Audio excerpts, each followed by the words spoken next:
معاف کر دیا.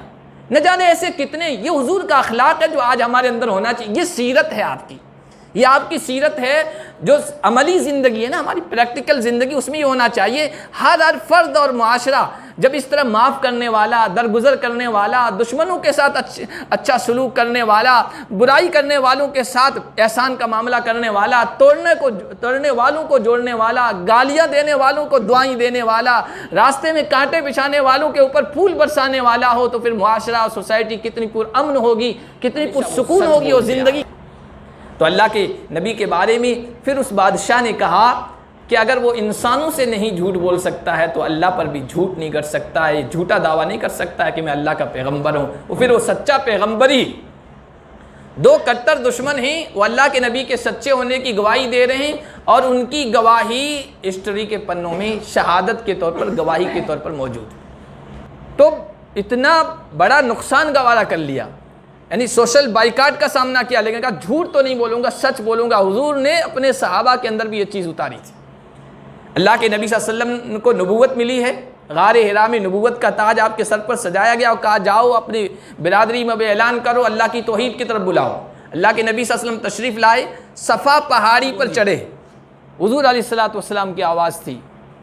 پہلے تو حضور نے نعرہ تکبیر بلند کیا, اللہ ہی بڑا ہے بس. یہ انقلاب جو آیا ہے اسی کی طاقت سے, اسی کے پاور سے آیا ہے. بیت اللہ کو بتوں سے صاف کیا. اس کے بعد کہا اے قریش کے لوگوں بتاؤ آج میں تمہارے ساتھ کیا معاملہ کرنے والا ہوں. صلی علی رسولہ الکریم. اما بعد, اعوذ باللہ من الشیطان الرجیم, بسم اللہ الرحمن الرحیم. لقد کان لکم فی رسول اللہ اسوۃ حسنہ. وقال النبی صلی اللہ علیہ وسلم بعثت لأتمم مکارم الاخلاق, او کما قال النبی صلی اللہ علیہ وسلم. محترم بزرگوں, عزیز دینی بھائیوں, نبی پاک صلی اللہ علیہ وسلم کی سیرت پاک کے حوالے سے آج کی یہ نشست رکھی گئی ہے.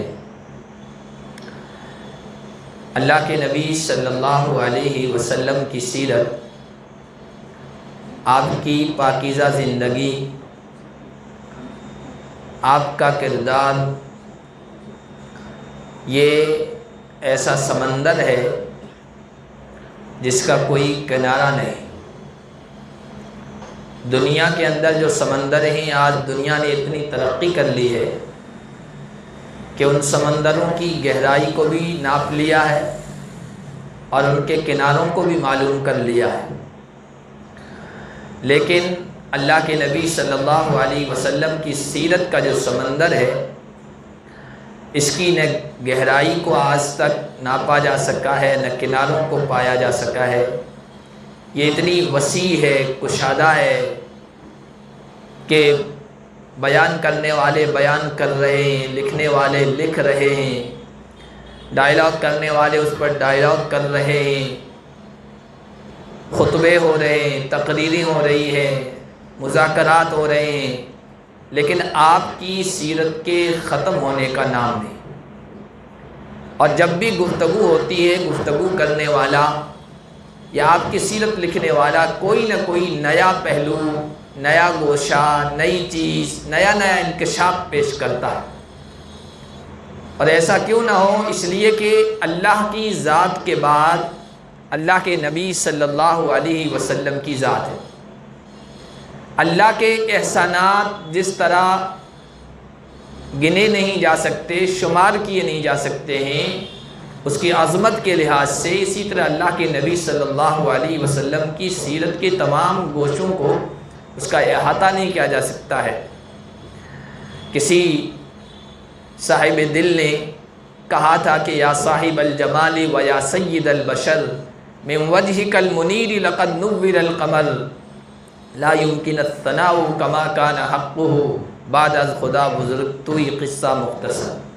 اے حسن و جمال والے نبی, اے نبیوں کے سردار نبی, یا صاحب الجمال و یا سید البشر, تیرے مبارک نورانی چہرے سے چاند کو نورانیت ملی ہے, تیری ثنا، تیری بڑائی، تیری عظمت، تیری خوبی، تیری تعریف، اس کا حق ادا نہیں کیا جا سکتا۔ بس ہم یہ کہہ سکتے ہیں کہ اللہ کی ذات کے بعد تیری ذات بزرگ ہے، عظیم تر ہے، اتنا کہہ کر بس ہم اپنی عاجزی کا اعتراف کرتے ہیں۔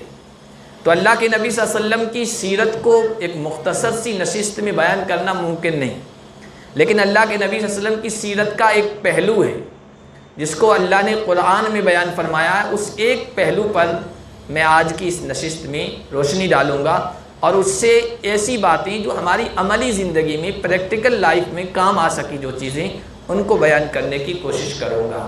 حضرت عائشہ صدیقہ رضی اللہ تعالی عنہا سے اللہ کے نبی صلی اللہ علیہ وسلم کے اخلاق کے بارے میں پوچھا گیا تو انہوں نے کہا کانا خلقہ القرآن، یہ جو قرآن پڑھتے ہو علیہ الصلاۃ والسلام کی عملی اخلاق تھے، اخلاق کی تفسیر ہے۔ اور اللہ نے آپ صلی اللہ علیہ وسلم کے بارے میں فرمایا انک لعلی خلق عظیم، اے نبی آپ بہت ہی عظیم اخلاق کے حامل، اچھے اخلاق کا حامل ہونا، اچھی صفات کا، اچھی خوبیوں کا حامل ہونا اور ان سے متصف ہونا، یہ اللہ کے نبی صلی اللہ علیہ وسلم کی ایسی خوبی ہے جس میں آپ کا کوئی ہمسر نہیں، آپ کا کوئی مقابل نہیں ہے۔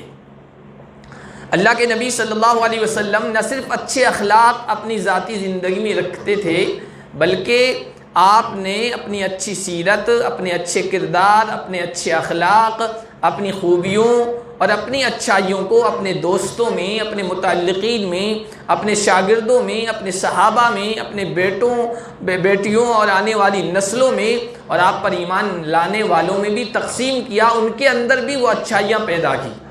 عام طور پر ایسا ہوتا ہے کوئی انسان ذاتی طور پر اچھائیوں والا ہوتا ہے، اچھے اخلاق و کردار والا ہوتا ہے، لیکن وہ خوبیاں اس کے جو متعلق لوگ ہیں، شاگرد ہیں، اس کے چھوٹے ہیں، اس کی آنے والی نسل ہے، اس میں منتقل نہیں ہو پاتی ہے، وہ تقسیم نہیں کر پاتا ہے۔ لیکن اللہ کے نبی صلی اللہ علیہ وسلم کی سیرت کی ایک خوبی یہ ہے کہ آپ خوبیوں کا مجموعہ تھے، آپ کی ذات خوبیوں کا مجموعہ تھی، تو آپ نے وہ خوبیاں اپنے آنے والے لوگوں میں اور صحابہ میں منتقل کی۔ اور جب ایک انسان خوبیوں والا ہوتا ہے تو اس کی ذاتی زندگی پر اثر ہوتا ہے، اس سے متعلق لوگوں پر اثر ہوتا ہے، لیکن جب معاشرہ اور سوسائٹی اور سماج کا ہر فرد خوبیوں والا ہو، اچھائیوں والا ہو، اچھے اخلاق والا ہو، تو پورے معاشرے پر اثر پڑتا ہے، اور ایک اچھا معاشرہ، ایک اچھی سوسائٹی، ایک اچھا سماج وجود میں آتا ہے۔ اللہ کے نبی صلی اللہ علیہ وسلم کی خوبی یہ بھی ہے کہ آپ نے ایک ایک فرد کے اندر ایسی خوبیاں پیدا کر دی تھی کہ وہ جو مدینے کا معاشرہ وجود میں آیا تھا صحابہ کرام رضوان اللہ علیہم اجمعین کا، وہ اخلاق کے اعتبار سے اور سیرت کے اعتبار سے ایسا تھا کہ آج تک ایسا مثالی معاشرہ، آئیڈیل معاشرہ، آئیڈیل سماج اس دھرتی پر اور اس آسمان کی آنکھوں نے نہیں دیکھا۔ اللہ کے نبی صلی اللہ علیہ وسلم کے اندر کیا خوبیاں تھیں، علماء کرام نے اس پر کتابیں لکھی۔ میرے پاس ایک کتاب ہے، عربی کی کتاب ہے، اس کی اب اردو ابھی آ چکی ہے، نظرۃ النعیم، 12 جلدوں میں، عربی میں 12 جلدوں میں، نظرۃ النعیم فی مکارم اخلاق الرسول الکریم۔ ایک ایک جلد 600 700 صفحے کی ہے، 12 جلدیں ہیں، 12 وولیوم ہیں اس کے، اور اس میں صرف اللہ کے نبی صلی اللہ علیہ وسلم کے اخلاق کو بیان کیا گیا ہے۔ اب آپ اندازہ لگائیے کہ حضور کے اخلاق کی تفصیل، آپ کی خوبیوں کی تفصیل، ڈیٹیل کتنی ہے۔ کسی بھی خوبی کو لے لیا جائے، کسی بھی اچھائی کو لے لیا جائے، اور پھر اللہ کے نبی صلی اللہ علیہ وسلم کے اندر اس خوبی اور اس اچھائی کو دیکھا جائے نا، تو اس خوبی کے اعلیٰ مقام پر آپ فائز ہیں۔ بہترین سے بہترین وہ خوبی ہو سکتی ہے، وہ اللہ کے نبی صلی اللہ علیہ وسلم اس کے اعلیٰ مقام پر، بلند مرتبے پر فائز ہیں۔ چند خوبیاں جو ایک انسان میں ہونی چاہیے، ان میں سے میں آپ کے سامنے اس کی مثالیں رکھوں گا۔ اللہ کے نبی صلی اللہ علیہ وسلم کے اندر وہ کیسی تھی، اور پھر آپ نے اپنے ماننے والوں کے اندر ان کو کیسا اتارا تھا، ان کا پابند کر دیا تھا کہ ہر شخص ان خوبیوں کا حامل تھا، اپنے کردار کو ان سے مزین اور آراستہ کیے ہوئے تھا۔ سب سے پہلی خوبی، اگر خوبیوں کی فہرست بنائی جائے، اللہ کی ذات پر ایمان اور یقین کے بعد، رسول اللہ کی ذات پر ایمان اور یقین کے بعد، تو خوبیوں کی فہرست میں ٹاپ پر، اعلیٰ نمبر پر وہ آئے گی صدق، سچائی، راست بازی، کہ انسان سچا ہو، جھوٹ سے پرہیز کرتا ہو، صادق ہو، یہ بہترین خوبی ہے. اس کے برعکس بری عادت، وہ جھوٹ ہے، یہ بہت ساری برائیوں کو جنم دیتی ہے. بری عادتوں میں، برے اخلاق میں اللہ کے نبی صلی اللہ علیہ وسلم نے ایک نمبر پر جھوٹ کو رکھا ہے، اور اس کے برعکس اچھی عادتوں میں سچ کو رکھا ہے. ایک آدمی آیا، مسلمان نہیں ہوا تھا، اللہ کے نبی صلی اللہ علیہ وسلم کے پاس آ کر کہنے لگا میں آپ کو نبی ماننا چاہتا ہوں، میں آپ کی نبوت کی گواہی دیتا ہوں، لیکن ساری خرابیاں ہیں، برائیاں ہیں، میں سب کو ایک دم نہیں چھوڑ سکتا ہوں. میں جھوٹ بھی بولتا ہوں، میں شراب بھی پیتا ہوں، میں زناکاری و بدکاری میں بھی مبتلا ہوں، پتہ نہیں کیا کیا میں کرتا ہوں. اس نے اپنی پوری برائیاں گنوائی، لیکن سب آپ کہیں گے کلمہ پڑھ لیا، سب برائیوں کو چھوڑ دو، یہ مجھ سے نہیں ہو سکا، میں پہلے سے کہہ رہا ہوں. تو اللہ کے نبی صلی اللہ علیہ وسلم نے کہا ٹھیک ہے، کوئی بات نہیں. اللہ کے نبی نے کلمہ پڑھوا دیا، مسلمان بنا دیا، ایمان والا بنا دیا، اور اس کے بعد ساری برائیاں کرتے رہنا، لیکن وعدہ کرو میں ایک برائی کے چھوڑنے کے بارے میں تمہیں کہہ رہا ہوں، اس کو چھوڑ دینا، وہ مت کرنا، اس کے نزدیک مت جانا. اللہ کے نبی صلی اللہ علیہ وسلم نے جب یہ کہا وہ خوش ہو گیا کہ مجھے ساری برائیاں نہیں چھوڑنی پڑے گی، آہستہ آہستہ کر کے مزاج بن جائے گا چھوڑنے کا، صرف ایک چھوڑنی ہے. اللہ کے نبی نے کہا کہ جھوٹ مت بولنا. اس نے بہت خوش ہوا اس وقت، اس نے کہا ٹھیک ہے میں جھوٹ نہیں بولوں گا، باقی برائیوں کرنے میں مجھے آزادی ہے اور میرا اسلام بھی سلامت رہے گا. لیکن جب وہ معاشرے میں گیا، سماج میں گیا، اور کوئی معاملہ آتا ہے، شراب پینے کا موقع آیا، شراب پینے چاہی تو دماغ میں بات آئی کہ حضور سے میں نے کہا تھا کہ برائیاں سب مجھ سے نہیں چھوٹ سکتی، میں اسی وعدے پر ایمان لانا چاہتا ہوں، کوئی ایک آپ چھڑانے کا کہیں. تو اللہ کے نبی نے تو کہا تھا سب کچھ کرتے رہنا لیکن جھوٹ مت بولنا، اب نبی سے وعدہ کر چکا ہوں. حضور نے پوچھ لیا شراب پی تھی یا نہیں پی تھی، تو میں کیا کہوں گا، شراب چھوڑ. پھر کوئی دوسری برائی کرنے کا موقع آیا، اس وقت بھی یہی خیال آیا. اللہ کے نبی نے پوچھ لیا بدکاری کی تھی کہ نہیں کی تھی، میں کیا کہوں گا، جھوٹ بولوں گا کہ نہیں کی تھی، بدکاری کی بھی چھوڑی. یعنی جتنی برائیاں تھیں صرف جھوٹ نہ بولنے کی وجہ سے، جھوٹی عادت کی وجہ سے چھوڑ دی. اللہ کے نبی صلی اللہ علیہ وسلم کے پاس آیا کہ یا رسول اللہ، آپ سے جو میں نے وعدہ کیا تھا وہ بھی آپ نے پورا کر دکھایا، اور اللہ تعالیٰ نے اس پر مجھے اتنا پکا اتارا کہ اس ایک عادت کو اپنا لینے کی وجہ سے ساری برائیاں مجھ سے چھوٹ گئی. تو اندازہ لگائی حضور نے برائیوں میں سب سے اوپر جھوٹ کو رکھا، سچ اس کے برعکس سے. اللہ کے نبی صلی اللہ علیہ وسلم کتنے سچے تھے. اب یہ اس پر آئے، سچائی آپ کے اندر تھی. ایک تو ایک انسانوں کو لوگوں کو نصیحت کر رہا ہے انسان، سچ بولو، جھوٹ مت بولو، لیکن خود کی ذات میں، صفات میں، کردار میں وہ چیز نہیں ہے. لیکن اللہ کے نبی جو کرتے تھے، جو کہتے تھے وہ کرتے تھے. آپ کے کرنی میں، کتھنی میں، کردار میں اور گفتار میں کوئی فرق نہیں تھا. کبھی کوئی انگلی نہیں اٹھا سکتا ہے کہ آپ نے ایسا کیا، خود ایسا کر رہے ہیں. اللہ کے نبی صلی اللہ علیہ وسلم کتنے سچے تھے. آپ کے سچے ہونے کی گواہی آپ کے اپنوں نے نہیں، عاشقوں نے نہیں، محبوں نے نہیں، چاہنے والوں نے نہیں، بلکہ دشمنوں نے دیے، کٹر دشمنوں نے دیے. آپ تاریخ اٹھا کر دیکھیں، حضور علیہ السلام کے مکی زندگی میں دو کٹر مخالف تھے. ایک ابو جہل، دوسرا ابو سفیان.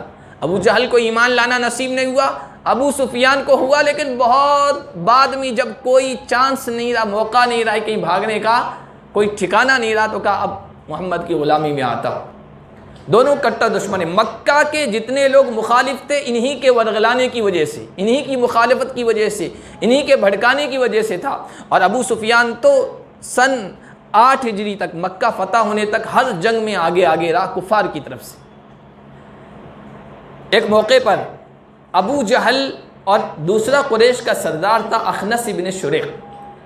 لڑائی ہوئی تھی، بدر کی پہلی لڑائی، اس میں مسلمانوں کو جیت حاصل ہوئی تھی. اس کے بعد تنہائی میں ملے ہیں. تنہائی میں ملنے کے بعد اخنس ابو جہل سے پوچھ رہا ہے مجھے یہ بتاؤ کہ محمد کیسے، ہم ان کو مان نہیں رہے، تسلیم نہیں کر رہے، نبی ان کو نہیں مان رہے، لیکن آپ ان کے بارے میں بتائیے کہ یہ سچے ہیں یا جھوٹے ہیں. ابو جہل کہتا ہے خدا کی قسم انہوں نے کبھی جھوٹ نہیں بولا ہے، وہ سچے ہیں، صادق. تو ادھر سے اس نے دوسرا کلاس سوال کیا جب سچے تو مان کیوں نہیں لیتے، نبی کیوں نہیں تسلیم کر لیتے. تو ابو جہل نے کہا وہ تو ہماری چودراہٹ کا مسئلہ ہے، ناک کا مسئلہ ہے، اس وجہ سے ہم مخالفت کر رہے ہیں، ورنہ ان کے کردار کو دیکھ کر، سیرت کو دیکھ کر، آج 40 سال انہوں نے ہمارے درمیان گزارے ہیں، ہم نے کبھی ان کو جھوٹا نہیں پایا، وہ بالکل سچے. کٹر دشمن کی گواہی تاریخ کے صفحات میں محفوظ ہے. دوسرے ابو سفیان ہیں. اللہ کے نبی صلی اللہ علیہ وسلم نے سن 6 ہجری میں کفار سے صلح کی, صلح حدیبیہ کہتے ہیں اسے. تو صلح ہوئی, امن ہوئی, سیز فائر ہوئی اور جنگ بندی ہوئی. تو اس میں مسلمانوں کو تھوڑا موقع ملا چین سے, کیونکہ ادھر سے لڑائی کا خطرہ نہیں تھا. تو حضور صلی اللہ علیہ وسلم نے اس موقع کو غنیمت سمجھا اور کہا کہ آس پاس کے جو لوگ ہیں, بادشاہ ہیں, حکمراں ہیں, بڑے چودھری ہیں, ان کو اسلام کی دعوت دیں. ہم ان سے تو اب مطمئن ہو گئے ہیں, یہ حملہ نہیں کریں گے. حضور صلی اللہ علیہ وسلم نے اس وقت بڑے بڑے سرداروں کو خط لکھے, بڑی بڑی حکومتوں کے حکمرانوں کو بھی. اس وقت سپر پاور طاقتیں دو تھیں, ایک ایران پرشین امپائر اور ایک رومن امپائر تھا, اس کو قیصر کہتے. تو جو قیصر تھا اس کو حضور علیہ الصلوۃ والسلام نے ہرقل کو خط لکھا تھا, اسلام کی دعوت دی تھی. وہ سیریا میں, وہ ملک شام ہے, وہاں اس کا علاقہ تھا. اس کے پاس خط پہنچا. اتفاق کی بات ہے اسی زمانے میں مکے سے تجارتی قافلہ, کاروباری قافلہ گیا ہوا تھا. وہ رحلۃ الشتاء والصیف آپ جو پڑھتے ہیں لإلاف قریش میں, مکہ کے لوگ ایک تجارتی قافلہ یمن لے جایا کرتے تھے اور سال میں ایک مرتبہ شام جایا کرتے تھے. تو یہ لوگ بھی اتفاق کی بات ہے یہاں سے گئے ہوئے تھے اور سفیان سردار تھا ان کا. تو بادشاہ نے کہا کہ کوئی آس پاس میں اس علاقے میں مکہ سے, عرب ملک سے کوئی معتبر آدمی آیا ہوا ہے تو اس کو بلاؤ. میں محمد کے بارے میں جس کا یہ خط آیا معلوم کرنا چاہتا ہوں یہ کیسے انسان ہے. اس کے کارندوں نے تلاش کیا تو یہ قافلہ ملا, اس کے سردار ابو سفیان تھے. کہا کہ اس کو بلا لاؤ. اپنے دربار میں بلایا اور دوسرے لوگوں سے کہا کہ تم پیچھے رہو, ان کو آگے رکھتا ہوں, کیونکہ حضور کے نسب میں, رشتے میں قریب یہی انسان تھا ابو سفیان. کہ میں ان سے سوالات کروں گا. تقریباً 11-12 سوالات کیے. پیچھے تم اس کو غور سے سنتے رہنا, اگر کہیں جھوٹ بولے تو اشارہ کر دینا مجھے کہ یہاں یہ غلط بیانی کر رہا ہے, جھوٹ بول رہا ہے. ابو سفیان نے خود یہ بعد میں بیان کیا ہے. اس میں ایک سوال تھا کہ یہ جس نے نبوت کا دعویٰ کیا ہے, مکے میں جو شخص اٹھا ہے جو اپنے آپ کو محمد کہتا ہے, میرے پاس اس کا لیٹر آیا ہے دعوت اسلام کا, یہ تمہارے درمیان کیسا ہے, اس کو تم نے کیسا پایا ہے. ابو سفیان جو آج تک کٹر دشمن تھا, اس نے کہا کہ ہم نے آج تک اس میں کبھی جھوٹ کو نہیں دیکھا ہے, جھوٹ کا تجربہ نہیں کیا ہے, ہمیشہ وہ سچ بولتے آئے. تو اللہ کے نبی کے بارے میں پھر اس بادشاہ نے کہا کہ اگر وہ انسانوں سے نہیں جھوٹ بول سکتا ہے تو اللہ پر بھی جھوٹ نہیں کر سکتا ہے, جھوٹا دعویٰ نہیں کر سکتا ہے کہ میں اللہ کا پیغمبر ہوں. پھر وہ سچا پیغمبر ہی. دو کٹر دشمن ہیں, وہ اللہ کے نبی کے سچے ہونے کی گواہی دے رہے ہیں اور ان کی گواہی ہسٹری کے پنوں میں شہادت کے طور پر, گواہی کے طور پر موجود ہے. نہ صرف حضور ذاتی طور پر سچے تھے بلکہ اللہ کے نبی صلی اللہ علیہ وسلم نے یہ سچائی اپنے شاگردوں میں منتقل کی. اس معاشرے اور سوسائٹی کا ایک فرد سچا انسان تھا. آج کل ذرا سا نفع ہوتا دیکھ کر اور ذرا سا نقصان کا سامنا کرتے ہوئے دیکھ کر ہم جھوٹ بولنے لگ جاتے ہیں, لیکن وہ نفع چھوٹ جائے تو چھوٹ جائے, نقصان ہو جائے تو ہو جائے, لیکن سچ کو نہیں چھوڑنا, سچ کا دامن نہیں چھوڑنا. یہ تھا غزوہ تبوک واقع ہوا جو آخری غزوہ تھا سن 9 ہجری میں, اور مدینے سے یہی سپر پاور طاقت تھی قیصر کی, اس کے خلاف حضور صلی اللہ علیہ وسلم مقابلہ کرنے کے لیے آئے. مقابلہ اس لیے کہ وہ دھمکیاں دے رہا تھا کہ مکہ سے اینٹ بجا دوں گا, ان کا نام و نشان ختم کر دوں گا. تو حضور نے کہا تھا تم کیا آؤ گے, ہم خود چل کے آ رہے ہیں تمہاری طرف. سپر پاور طاقت تھی دو روم کی, اس نے دھمکیاں دینی شروع. حضور نے کہا ہم آ رہے ہیں. 1 مہینے کا سفر آنے کا اور جانے کا, اور ماحول ایسا تھا مکے میں کھجوریں پک چکی تھی, توڑنے کا ماحول تھا اور عام اعلان ہوا تھا. جنگ میں جانے کا عام اعلان نہیں ہوتا تھا, جو کچھ پیچھے رہ جاتے تھے ان پر کوئی پکڑ نہیں ہوتی تھی, لیکن عام اعلان ہو جاتا سب کو چلنا ہے. اب پیچھے رہ گیا تو اس کا مطلب قابل مواخذہ ہے, ان کو سزا ہوگی. عام اعلان ہو گیا. اب ایسا کہ ادھر کھجوریں پکی ہوئی ہے, پوری معیشت اکنومی سال کے دار و مدار وہ کھجوروں پر ہے مدینے والوں کا, گزارے کا. ادھر یہ نقصان ہو رہا ہے, ادھر سامنے سپر پاور طاقت ہے, پتہ نہیں اس کا مقابلہ ہوگا تو حشر کیا ہوگا. صحابہ نکلے ہیں حضور علیہ الصلوۃ والسلام کے ساتھ. مدینے میں منافق رہتے تھے, دوغلے قسم کے, اندر سے کافر تھے, اوپر سے اپنے آپ کو مسلمان کہتے تھے. وہ پیچھے رہ گئے تھے. کچھ سچے پکے مسلمان تھے, کوئی عذر نہیں تھا ان کو, لیکن بہرحال سستی کی وجہ سے پیچھے رہ گئے تھے. ان میں حضرت کعب ابن مالک تھے, ان کا قصہ بخاری شریف میں آیا. اللہ کے نبی 1 مہینے کے بعد جب واپس آئے دربار میں, مسجد نبوی میں بیٹھے ہیں, تو یہ جو پیچھے رہ جانے والے تھے ان سب سے کا عام اعلان ہوا تھا تم پیچھے کیسے رہ گئے. منافق آئے, جھوٹے ہیلے بہانے بنا کر جان چھڑائی، جان بخشی کروائی، اللہ کے نبی نے جاؤ ٹھیک ہے، اگر کوئی سے کسی نے کہا میری بیٹی بیمار تھی، کسی نے کہا بیوی کی حالت ٹھیک نہیں تھی، کسی نے کوئی عذر پیش کیا، چلے گئے، وہ خوش ہو رہے تھے کہ ہم کامیاب ہو گئے۔ حضرت کعب ابن مالک کہتے ہیں میں نے دیکھا ہر جو آ رہا ہے، چونکہ زیادہ تر منافق تھے، وہ بہانہ بنا کر چھوٹ جا رہا ہے، اس کو کوئی مواخذہ نہیں، پکڑ نہیں، اس پر کوئی غصہ نہیں، دل میں آیا تو میں بھی جھوٹ بول دوں، جان بخشی کروا دوں۔ لیکن پھر اللہ کے نبی کی تربیت یاد آ گئی کہ اللہ کے نبی خود سچے ہیں، ہمارے اندر یہ سچائی کو اتارا ہے، اس لیے سچ کو نہیں چھوڑنا ہے چاہے کچھ بھی نقصان ہو جائے۔ کہا کہ رسول اللہ کوئی عذر نہیں تھا، کوئی بہانہ نہیں تھا، کوئی وجہ نہیں تھی، بس سستی کی وجہ سے پیچھے رہ گیا تھا۔ وہ کہتے ہیں نا کہ اسی کو چھٹی نہ ملی جس نے سبق یاد کیا، مکتب عشق کا انداز نرالا دیکھا، اسی کو چھٹی نہ ملی جس نے سبق یاد کیا۔ سچ بولا، اللہ کے نبی ناراض ہو گئے، 50 دن تک سوشل بائیکاٹ۔ عجیب و غریب تفصیل لکھی ہے، 3 صحابہ تھے، ان میں کعب بن مالک بھی تھے، کہتے ہیں کہ مدینے کا کوئی مسلمان سچے پکے جگری دوست رشتہ دار ریلیٹیو، اللہ کے نبی نے اعلان کر دیا ان سے نہیں بولنا ہے، ایسا لگتا تھا ان سے کبھی کوئی جان پہچان رشتہ تھا ہی نہیں، ایسے ہو گئے تھے۔ مدینے کی زمین نہیں ہے جہاں ہم پلے بڑے ہیں، کسی اجنبی ملک میں آ گئے جہاں کوئی ہمیں جانتا پہچانتا نہیں، ایسا ماحول ہو گیا تھا، ہوتا تھا کہ ابھی ختم ہو جائیں، ایسا احساس دل میں پیدا ہوتا تھا۔ 50 دن اس بے چینی میں گزارے، بعد میں اللہ تعالیٰ نے ان کی سچائی کو قرآن میں ظاہر کیا۔ آج تک ہم پڑھ رہے ہیں سورہ توبہ کے آخری جو رکوع ہیں اس میں اللہ تبارک و تعالیٰ لقد تاب اللہ علی النبی والمہاجرین والانصار، یہ آیتیں اتاری ہیں ان کی سچائی کی گواہی دے رہی۔ تو اتنا بڑا نقصان گوارا کر لیا، یعنی سوشل بائیکاٹ کا سامنا کیا، لیکن کہا جھوٹ تو نہیں بولوں گا، سچ بولوں گا۔ حضور نے اپنے صحابہ کے اندر بھی یہ چیز اتاری تھی۔ اللہ کے نبی صلی اللہ علیہ وسلم کو نبوت ملی ہے، غار حرا میں نبوت کا تاج آپ کے سر پر سجایا گیا اور کہا جاؤ اپنی برادری میں اعلان کرو، اللہ کی توحید کی طرف بلاؤ۔ اللہ کے نبی صلی اللہ علیہ وسلم تشریف لائے، صفا پہاڑی پر چڑھے۔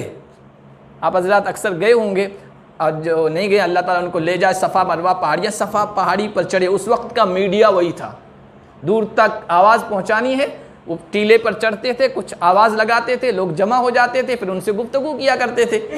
حضور صلی اللہ علیہ وسلم نے اسی میڈیا کو استعمال کیا، کہا یہ مکے والے آؤ، کوئی دشمن حملہ کرنا چاہتا ہے، یا صباح آؤ۔ مکے والے سب جمع ہو گئے، جو وہاں جمع نہیں ہو سکتا تھا اس نے اپنے نمائندے کو بھیجا کہ تم جاؤ، کیا معاملہ پیش آیا ہے۔ اللہ کے نبی صلی اللہ علیہ وسلم کے پاس جب سارے مکے والے اکٹھا ہو گئے تو اللہ کے نبی نے پہلے جو بات کہی کہ بتاؤ میں نے تمہارے درمیان لقد لبثت فیکم عمرا من قبلہ، آج 40 سال میری عمر کو ہو رہے ہیں، میری زندگی کے 40 سال، 40 بہاریں میں نے دیکھ لی ہے، اب میں تمہارے درمیان کھڑا ہوں۔ میں نے اپنا بچپن، جوانی اور اب ادھیڑ عمر کی طرف جا رہا ہوں، یہ پورا تمہارے درمیان گزارا ہے۔ میرا اٹھنا بیٹھنا، کھانا پینا، معاشرت، زندگی، معاملات، اخلاق، سب کو تم پرکھ چکے ہو۔ بتاؤ حل وجدتمونی صادقا و کاذبا، 40 سالہ زندگی میں تم نے مجھے سچا پایا ہے کہ جھوٹا پایا ہے؟ سب نے بیک زبان ہو کر کہا تھا ما وجدتموک الا وما جربنا علیک الا صدقا، ہم نے آپ کے بارے میں کبھی جھوٹ کا تجربہ نہیں کیا ہے۔ تو حضور نے فرمایا آج جو میں کہہ رہا ہوں اس میں بھی میں جھوٹ نہیں بول سکتا، میں اللہ کی طرف سے اب پیغمبر بنا کر بھیجا گیا ہوں، سب لا الہ الا اللہ کہہ دو، کامیاب ہو جاؤ گے۔ سب نے آپ کی صداقت سچائی کی گواہی دی ہے۔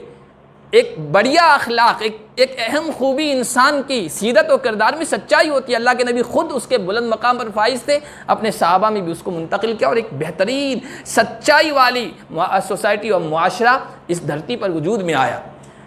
ایک اور خوبی جو انسان میں ہوتی ہے اور لوگ جس کی وجہ سے تعریف کرتے ہیں وہ ہے امانت داری۔ امانت کا مطلب دوسروں کے حقوق کا خیال رکھنا۔ اس نے آپ کو کوئی چیز دی ہے، قرض دیا ہے، امانت دی ہے، کوئی چیز رکھنے کی دی ہے، اس کی حفاظت کرنا اور اس کو اس کے مالک تک اسی طریقے سے پہنچا دینا، یہ بہترین صفت ہے۔ اس کے خلاف خیانت یہ ایک بری عادت ہے، ایک برا اخلاق ہے۔ اللہ کے نبی صلی اللہ علیہ وسلم کے اندر امانت کی خوبی کیا تھی؟ مکہ کی زمین مکے والوں نے تنگ کر دیے، مظالم کے پہاڑ ڈائے، پریشان کر رکھا، جینا دوبھر کر دیا، اور اب آپ یہ فیصلہ کر چکے ہیں مجھے مکہ چھوڑنا ہے۔ رات کے وقت مکہ چھوڑنے کا فیصلہ کر رہے ہیں۔ مکہ کے لوگوں نے کئی نوجوانوں کو تیز تلواریں دے کر آپ کے گھر کے پاس کھڑا کر دیا، متعین کر دیا ہے، اور ناکہ بندی کر دی ہے راستوں پر، جہاں کہیں بھی دیکھیں ان کو قتل کر دینا، اتنا انعام ملے گا۔ یہ حال ہے مکے والوں کی طرف سے۔ اور اللہ کے نبی صلی اللہ علیہ وسلم جب روانہ ہونا چاہ رہے ہیں نا، تو اس سے پہلے حضرت علی کو بلایا جو آپ کے چچا زاد بھائی تھے، ابھی داماد نہیں بنے تھے، بعد میں داماد بنے ہیں۔ کہا کہ علی یہ کچھ امانتیں ہیں مکے والوں کی۔ مکے والے کون ہیں؟ اپنے نہیں ہیں، یہ دشمن ہیں، مخالف ہیں، اور یہ موقع ہے کہ جان کے دشمن بنے ہوئے ہیں اور سر لانے پر 100 سرخ اونٹوں کا اعلان کر رہے ہیں مکے والے۔ ایسے موقع پر ہم ہوتے کہ ہماری جان کے دشمن ہیں، ان کی کوئی چیز واپس نہیں کریں گے ہم، لیکن اللہ کے نبی کی امانت و دیانتداری دیکھیے، اس موقع پر خود تو چھپ چھپا کر جانے کی کوشش کر رہے ہیں، جان بچا کر جانے کی کوشش کر رہے ہیں۔ علی سے کہہ رہے ہیں یہ امانتیں ہیں، یہ فلاں فلاں مکے کے لوگوں کی ہے، ان کے حوالے کر دینا۔ امانت داری کا یہ حال ہے۔ آپ کے اندر یہ چیز تھی، آپ کے صحابہ میں اللہ کے نبی صلی اللہ علیہ وسلم خیبر گئے، خیبر کو فتح کیا۔ خیبر میں یہودی رہا کرتے تھے۔ اللہ کے نبی کا یہ معمول تھا، جس منزل کی طرف جاتے تھے ہر ایک کو نہیں بتاتے تھے کہ خبر لیک نہ ہو جائے، ہاں خاص معتبر لوگوں کو بتا دیتے کہ فلاں جگہ جا رہے ہیں۔ اللہ کے نبی اچانک اس بستی میں پہنچے، یہودی لوگوں کو پتہ ہی نہیں کہ ہاں آ رہے ہیں محمد اور ان کے ساتھی۔ وہ اپنی کھیتی باڑی میں باغات میں مشغول ہونے کے لیے جا رہے تھے، پھاوڑے تگاریاں اٹھائے ہوئے۔ اچانک دیکھا تو گھبرا گئے، واپس قلعوں میں جا کر محفوظ ہو گئے۔ اللہ کے نبی باہر ہیں، قلعے کا گھیراؤ کیا ہوا ہے۔ ایک چرواہا آتا، اس کو اسود راعی کا نام سیرت کی کتابوں میں دیا گیا، بکریاں لے کر اللہ کے نبی کے پاس آتا ہے کہ آپ کون ہیں؟ حضور نے کہا میں اللہ کا نبی ہوں، کہ میں آپ پر ایمان لاؤں تو مجھے جنت ملے گی؟ کہا حضور نے فرمایا تمہیں بھی جنت ملے گی۔ کہا مجھے کالے کو، اسود کا مطلب کالا، رائی کا مطلب چرواہا، کہا مجھ کالے کو، چرواہے کو، بے حیثیت آدمی کو بھی جنت ملے گی؟ کہا حضور نے کہا ایمان لے آؤ، اللہ کی ذات پر یقین لے آؤ تو تمہیں بھی جنت ملے گی۔ کہا میری بھی نجات ہو جائے گی؟ کہا بالکل نجات ہو جائے گی۔ کہا یا رسول اللہ مجھے اپنا غلام بنا دیجیے۔ حضور نے کلمہ پڑھایا، کہا حضور اب میں آپ کا خادم ہوں، کسی اور کا چرواہا تھا لیکن اب میں آپ کا خادم ہوں۔ حضور نے کہا وہ تو ٹھیک ہے لیکن یہ بکریاں کس کی؟ یہ بکریاں کس کی؟ کہا یا رسول اللہ فلاں یہودی کی ہے، میں بکریوں کا ذمہ دار راعی تھا، چرواہا تھا۔ کہا کہ بکریاں واپس لوٹا کے آؤ۔ وہ اگرچہ اب ہمارے مخالف ہیں، دشمن ہی ان کا گھیراؤ کیے ہوئے ہیں، لیکن حضور کیا کہہ رہے ہیں؟ بکریاں واپس لوٹا کے آؤ۔ وہ بیچارہ چرواہا کہہ رہا ہے میں عاجز انسان ہوں، بے بس انسان ہوں، نوکر چاکر غلام ہوں، میں بکریاں واپس لوٹانے جاؤں گا وہ مجھے وہیں باندھ لیں گے، روک لیں گے، آپ کے پاس نہیں آ پاؤں گا۔ حضور نے کہا ایسا کرو بکریاں لے جاؤ، جس باڑے میں رہتی ہے اس کے اندر، گھیرے میں اندر داخل کر کے جلدی سے واپس چلے آنا۔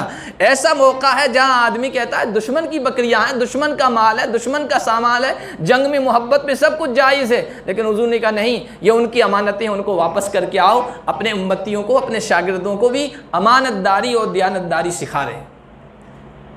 وعدے کو پورا کرنا اچھی خوبی ہے انسان کے اندر، کہ جب وعدہ کرے وعدہ پورا کرے، وعدہ خلاف نہ کرے۔ اور وعدہ کے خلاف کرنا، کہی ہوئی بات کے خلاف کرنا، یہ ایک خرابی ہے، یہ ایک برا اخلاق ہے، ایک بری عادت ہے جو انسان کے اندر نہیں ہونی چاہیے۔ اللہ کے نبی صلی اللہ علیہ وسلم کے اندر وعدے کو وفا کرنے کی عادت اور یہ اخلاق کیسا تھا؟ اللہ کے نبی صلی اللہ علیہ وسلم کے ایک ساتھی عبداللہ نام تھا، نبوت ملنے سے پہلے بھی آپ کے ساتھ تعلقات تھے، دوستی تھی۔ وہ ایمان لانے کے بعد یہ واقعہ بیان کر رہے ہیں حضور کے بارے میں کہ نبی بنائے جانے سے پہلے حضور کے ساتھ میں نے کچھ لین دین کیا تھا، معاملہ کیا تھا، حضور کا کچھ قرض باقی تھا۔ ایک جگہ ملاقات ہو گئی، حضور نے کہا وہ آپ کا باقی ہے، تو میں نے کہا کہ آپ یہیں کھڑے رہیے، میں گھر جاتا ہوں اور وہاں سے کچھ لا کے آپ کو دے دیتا ہوں۔ حضور علیہ السلام وہاں کھڑے رہے۔ وہ عبداللہ جو نامی شخص تھے وہ گئے اپنے گھر پر، گھر کے کام میں ایسے مشغول ہوئے بھول گئے کہ حضور کو، محمد کو، اس وقت حضور نہیں بنے تھے، میں محمد کو وہاں کہہ کے آیا ہوں، کھڑا ہونے کے لیے کہہ کے آیا ہوں۔ 3 دن کے بعد اس کو اچانک خیال آیا، ذہن میں آیا کہ میں نے فلاں جگہ پر محمد کو کھڑا ہونے کا وعدہ کیا تھا۔ بھاگتے ہوئے ہانپتے ہوئے آئے، اللہ کے نبی کے پاس آئے۔ میرے اور آپ کے جیسا انسان تھا، اس پر برس پڑتا، غصہ کرتا، لعنت ملامت کرتا۔ حضور نے صرف اتنا جملہ کہا عبداللہ یار تم نے تو تکلیف پہنچائی، 3 دن سے میں یہاں کھڑا ہوں، چونکہ وعدہ کر لیا تھا میں یہیں کھڑا ہوں، اس لیے میں یہاں سے ہٹا نہیں ہوں۔ کہ رسول اللہ غلطی ہو گئی، ذہن سے بات نکل گئی، میں بھول گیا۔ لیکن اللہ کے نبی کا خلق دیکھیے، آپ کا ارداز، اسی کو سیرت کہتے ہیں۔ کہ سیرت عام طور پر آج کل لوگ کیا بیان کر رہے ہیں؟ حضور کا چہرہ حضور کا جسم، حضور کی آنکھیں، حضور کے ہاتھ، حضور کی چال ڈال، وہ بھی خیر کا باعث ہے، وہ بھی تذکرہ خیر کا باعث ہے، لیکن ہم اپنا تو نہیں سکتے نا، حضور کی جیسی آنکھیں تھی اپنی آنکھیں بنا تو نہیں سکتے، ویسا چہرہ ویسی چال ڈال اللہ نے کسی کی بنائی نہیں، ہونا بنائے گا، لیکن جو اپنانے کی چیزیں ہیں معاشرے اور سوسائٹی میں اچھی چیزیں وہ یہ ہیں، یہ بھی سیرت کا حصہ ہے۔ امانت داری، حضور صلی اللہ علیہ وسلم نے اس کا خود خیال رکھا اور اپنے ماننے والوں کے سلسلے میں بھی کہا، وعدے کو وفا کرنا، وعدے کو پورا کرنا۔ ایک اور واقعہ ہے، حضرت حذیفہ ابن یمان ایک صحابی ہیں، ان کے والد ہیں یمان حذیفہ، ان کے بیٹے ہیں، یہ قبیلے سے تھے، وہاں سے انہوں نے وہاں ایمان لانے کا ارادہ کیا اور مدینے میں حاضر ہونے کی نیت کی، ابھی مسلمان نہیں ہوئے تھے، اسی ارادے سے آ رہے تھے۔ اس وقت انہوں نے سن رکھا تھا کہ مکے والوں نے چیلنج دے رکھا ہے مدینے والوں کو لڑائی کا، یہ بدر کے سلسلے میں تھا اور ان کے درمیان لڑائی ہونے والی ہے، تو چونکہ ایمان دل میں اتر چکا تھا، انہوں نے سوچا کہ ہم مدینے والوں کے ساتھ مل کر مکے والوں کے خلاف لڑائی کریں گے۔ اب آ رہے ہیں، بیچ راستے میں ابو جہل کا لشکر ان کو مل گیا، لشکر والوں نے پکڑ لیا، کہاں جا رہے ہو؟ چونکہ جا رہے تھے مدینے کی طرف، کہا مدینہ جا رہے ہیں، کہا کہ تم محمد کے ساتھیوں کے ساتھ مل کر ہمارے خلاف لڑائی کرو گے، اس لیے ہم تم کو پکڑتے ہیں، گرفتار کرتے ہیں، چھوڑیں گے نہیں۔ انہوں نے پکڑ لیا کہ بھائی ہم یہ چھوڑ دو، ہم جا رہے ہیں مدینہ جا رہے ہیں، کہا اس بات پر چھوڑیں گے کہ تم ان کے لشکر میں شامل ہو کے ہمارے خلاف آؤ گے نہیں، لڑو گے نہیں، یہ پکا وعدہ کرو۔ دیکھو دشمن بھی یہ جانتا تھا کہ محمد اور ان کے ساتھی زبان جب دے دیتے ہیں اس کے خلاف نہیں کرتے ہیں، تبھی تو کہہ رہے ہیں زبان دے کے جاؤ کہ وہاں جا کر ہمارے خلاف لشکر میں شامل نہیں ہوں گے، وہ بھلے آتے ہیں تم نہیں آؤ گے۔ انہوں نے کہا ٹھیک ہے، جان بخشی کروا لی اپنی، اور وہ دونوں آئے حضور علیہ السلام کے پاس آئے، اپنا پورا واقعہ سنایا، قصہ سنایا۔ رسول اللہ ابو جہل کے لشکر نے پکڑ لیا تھا، چھوڑ نہیں رہے تھے، اس بات پر پکا کروایا کہ آپ کے ساتھ ہم ان کے خلاف لڑائی میں شامل نہیں ہوں گے۔ اب کیفیت دیکھیے آپ، بدر کی لڑائی ہے، پہلی لڑائی ہے، حضور علیہ السلام کو ایک ایک فرد کی، ایک ایک بچے کی، جوان کی، بوڑھے کی ضرورت ہے۔ 313 لوگ تھے صرف جو اس جنگ میں شامل ہوئے، اور سامنے 1000 کا لشکر تھا اور سارے ہتھیار ان کے پاس تھے اور مسلمانوں کے پاس کچھ بھی نہیں تھا۔ ایک ایک آدمی کی بڑی ایسے موقع پر حاجت ہوتی ہے، ضرورت ہوتی ہے، جنگ ہے، اس میں سب کچھ جائز ہے۔ کہہ سکتے تھے وہ ہو گیا، آپ ہمارے ساتھ چلو، باپ بیٹے ان کے خلاف لڑو، وہ ہمیں تو ختم کرنا چاہ رہے ہیں، ہم جب نہیں رہیں گے تم کیسے رہو گے؟ لیکن حضور صلی اللہ علیہ وسلم نے کہا کہ جب تم ان کو زبان دے کے آئے ہو، وعدہ کر کے آئے ہو، تو اب تم ہمارے ساتھ لشکر میں نہیں شامل ہو سکتے، تم دونوں یہیں رہو۔ وعدہ وفا کرنے کی اور دشمن کے دی ہوئی زبان پر پورا اترنے کی ایسی مثال تاریخ میں مل سکتی ہے؟ یہ حضور کی سیرت کا ایک جز ہے، ایک پارٹ ہے، ایک حصہ ہے جو ہم مسلمانوں میں ہونا چاہیے۔ اللہ کے نبی صلی اللہ علیہ وسلم کے خلق، آپ کی عادت، آپ کی سیرت کا ایک نمایاں پہلو ہے تحمل، برداشت، غصے کو پی جانا، معاف کر دینا، درگزر کر دینا، اپنوں کو نہیں، غیروں کو، یگانوں کو نہیں، بیگانوں کو، دوستوں کو نہیں، دشمنوں کو بھی۔ اپنوں کو تو سب معاف کر سکتے ہیں، ہم تو اپنوں کو بھی معاف نہیں کرتے۔ بیوی مزاج کے خلاف کچھ کر لینا، دیکھو ہاتھ اٹھ جاتا ہے ہمارا، معاف کرنے کے لیے تیار نہیں ہوتے، کئی دنوں اس سے بات بند کر لیتے ہیں۔ کوئی چھوٹا ہے کچھ مزاج کی طبیعت کے خلاف کر لے، اس کو معاف کرنے کے لیے تیار نہیں ہوتے ہیں۔ کتنے لوگ ہیں باپ بیٹوں کے آپس میں نہیں بن رہی ہے اور باپ بیٹوں کو معاف کرنے کے لیے تیار نہیں ہے، اپنوں کو معاف کرنے کے لیے، درگزر کرنے کے لیے تیار نہیں ہے۔ لیکن اللہ کے نبی کے اندر تحمل، برداشت، حوصلہ، معاف کرنے کا مزاج، عادت، یہ آپ کی سیرت کا ایک ایسا نمایاں وصف ہے کہ دنیا کی کسی شخصیت کی تاریخ میں اس طرح نہیں ملے گا۔ ٹھیک ہے، لوگ معاف کرتے ہیں، درگزر کرتے ہیں، لیکن جس طرح حضور نے سب کے ساتھ معاملہ کیا ہے نہیں ملے گا۔ کوئی کہہ سکتا ہے مکے کی 13 سالہ زندگی وہ تو عاجزی کی تھی، بے بسی کی تھی، محکومی کی تھی، مغلوبیت کی تھی، لوگ بڑے طاقتور تھے، ان کے خلاف کر ہی کیا سکتے تھے؟ وہاں تو صبر ہی کر سکتے، برداشت نہیں کر سکتے، کیا کر سکتے تھے؟